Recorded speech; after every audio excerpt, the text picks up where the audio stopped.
सकाळी सकाळी याची मस्ती सुरू असते, तयारी करून मग टाईमपास करत असतो. रिक्षा यायला वेळ आहे ना त्याच्यामुळे. आणि बऱ्याच उशिरा दादाला उठवलं, त्याला काही शेपूची भाजी आवडत नाही, त्याच्यामुळे त्याच्यासाठी मी सोयाबीनची भाजी बनवली. तर ही भाजी त्यांना आवडते, दीदीला पण आणि दिवला आणि दादालासुद्धा आवडते. तर मस्त गरम गरम भाजी बनवून दिली. त्याच्यानंतर मग दोघांनी मिळून जेवण केलं. घरातला जो काही पसारा होता तो आवरून घेतला आणि मग अजून एक्स्ट्राचे भरपूर कामं असतात. घरची शेती आणि घरचं धान्य राहिलं ना तर एक्स्ट्राचे कामं इतके असतात.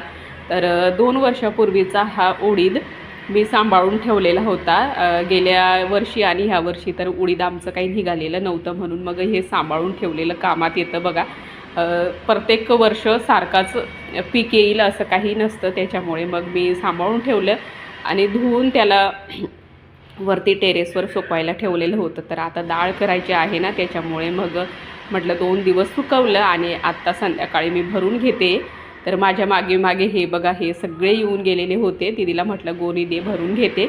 आणि तिचं मध्ये चालू होतं, तिला हाताला दुखापत झाली ना, तर तिचं काय चालतं काही माहिती, मोबाईल चालू असला की तिच्याच गोष्टीत मग्न असते ती.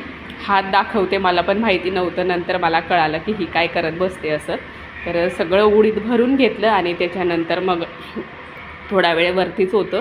आमच्या आजूबाजूला रस्ते आहेत ना, तिथे ड्रेनेज पाईप टाकताय, तर तेच बघत बसलो होतो. चला भेटूया पुढच्या व्हिडिओमध्ये.